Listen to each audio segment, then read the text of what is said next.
We're going to start off our exploration of feudalism by beginning with medieval Europe.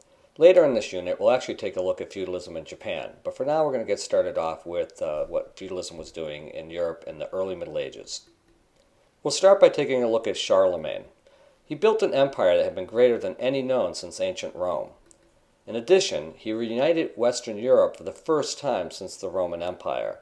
So this is important. Charlemagne's the first guy since the fall of the old Roman Empire to reunite Europe in the beginning of the early Middle Ages. If we look at this map, we can see that Charlemagne's empire lasted from 768 to 843.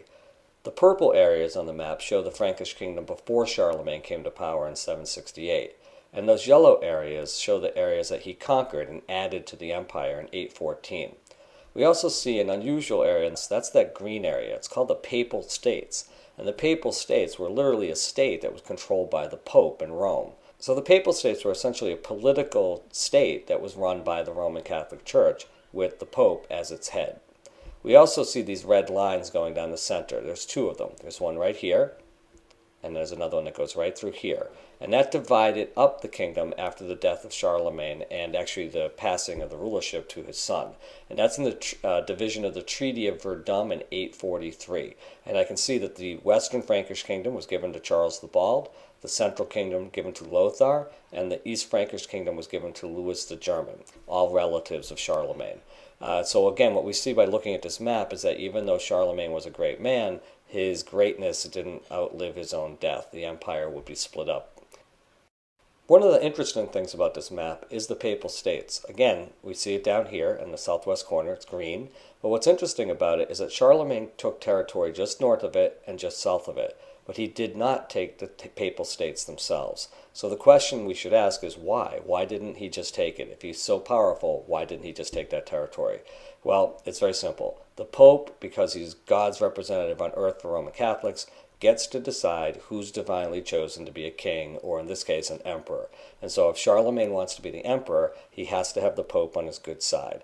He also wants to have all of Christendom on his good side as well. So if you attack the Pope and take his territory, then Christians might not follow you. And that's not a good idea if you are trying to rule Western Europe. So in this case, the popes were very powerful. They were political as well as religious leaders. They had their own state, but they also could control who could or couldn't be a king or an emperor. So Charlemagne needed the Pope. And we should keep in mind, too, the Pope also needed Charlemagne. They needed each other. All right, so let's take a look at some of the things that Charlemagne did. In terms of government, he limited the authority of nobles. He basically didn't trust the nobles. They wanted more power, and that would mean they would have to take power from him. And so to keep them under control, he regularly visited every part of his kingdom.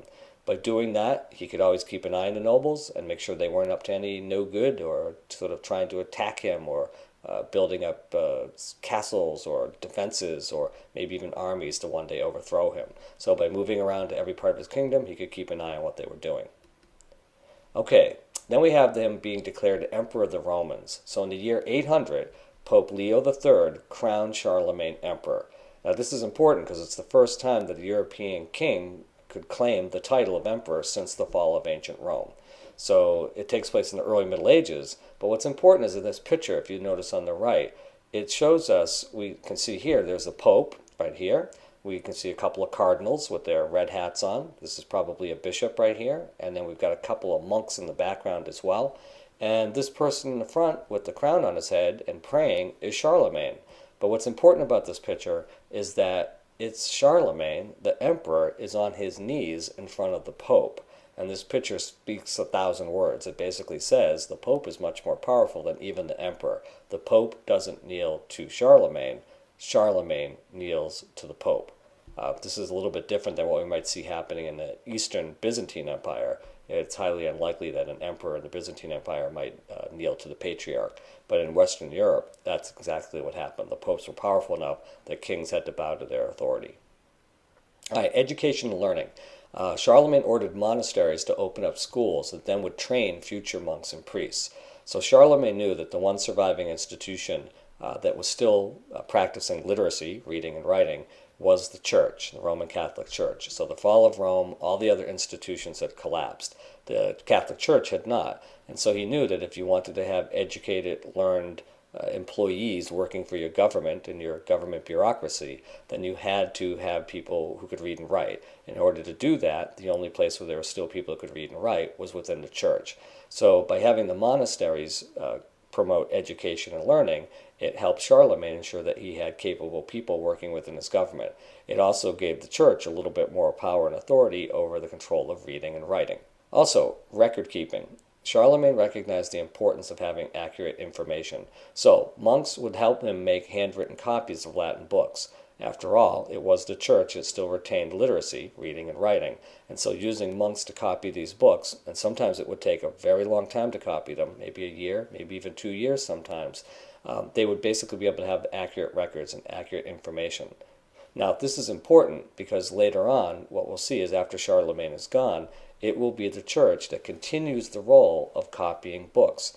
But it also means that the church has access to knowledge. It has access to literature. It has access to information. Those books will not be made readily available in the early Middle Ages, but the church will have power and authority to have those books, copy those books, and know what's in them. That's going to be a boost to the power and the authority of the Roman Catholic Church during the early Middle Ages.